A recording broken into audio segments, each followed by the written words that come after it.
Flat Earth Clues Part 1, The Empty Theater. This is part of a series of clues that can help you get your head around both the design of the flat Earth system we live in and who has been involved in the deception to hide it from you. The clue you have to look at is built upon another conspiracy that has been around for decades, namely the space program. Most of those watching this are aware of the varying theories revolving around NASA. The Apollo program, the space shuttle, the International Space Station, and so on. The clue itself isn't based on one of these highly debated topics, but the lack of one. More specifically, motion pictures based on actual events. This, like others in the series, is something you can check out for yourself. Everything you need to reference this is online. To begin, think of all the movies involving space travel that you've seen in your lifetime.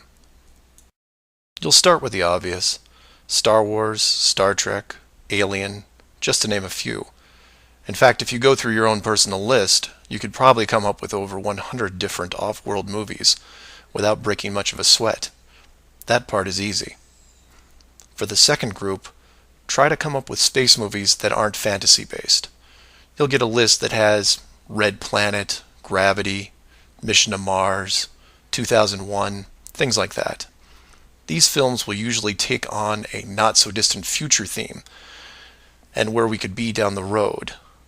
And it's still a pretty good-sized list. These first two groups of films are encouraged by the authority, because they reinforce the globe model through assumption.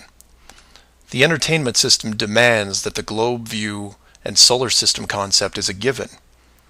Therefore, the actual worldview must also be true. Or to put it another way, if you're using your suspension of disbelief as you watch a movie like, say, Gravity, then subconsciously you're reinforcing the movie right on top of the real world. The more of these movies you watch and enjoy, the more the lines blur between what you want to believe and what you actually know. Watch enough movies about Mars, and you will be less astonished when NASA announces an actual mission to Mars. Same with the Moon, other solar systems, and so on. Releasing the movie 2001: A Space Odyssey in 1968, right before the actual Moon missions, was no accident. It took the greatest director of all time 5 years to make, and several people who saw the theater screenings claimed that many military groups were listed in the credits, only to be removed years later. But 2001 is just a side note of this clue. For those who really want to dig into Stanley Kubrick's hidden vision, I highly recommend the documentary Room 237. A link to it is below as well. Now you are aware of the first two groups of space films.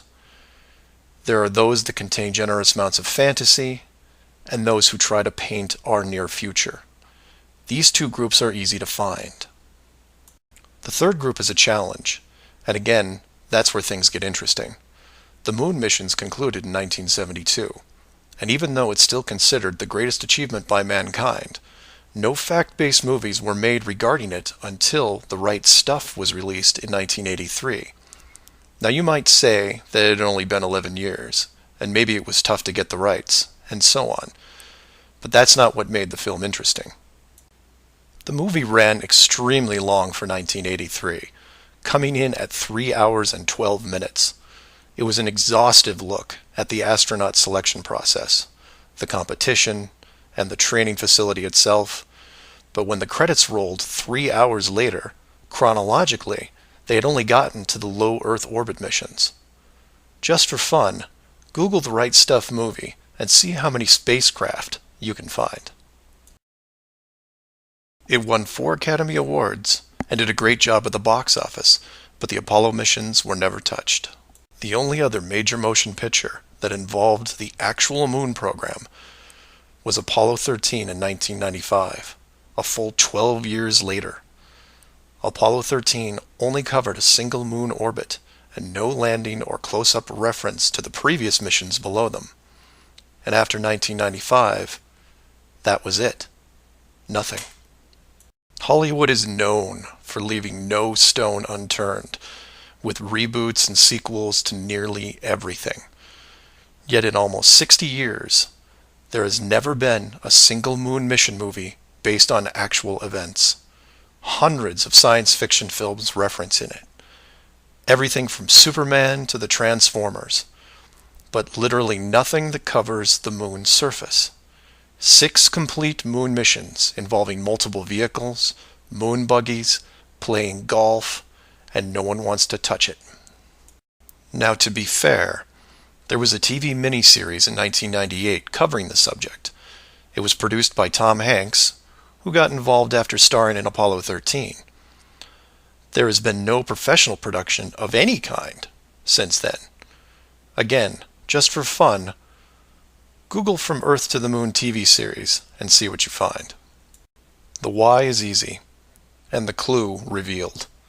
If Hollywood makes a movie about the moon landings, and it's indistinguishable from the real thing, then how do you know which is real? It raises some subtle questions involving stage technique and how long they've been in place. If Hollywood could fake it now, then when did they first have the ability?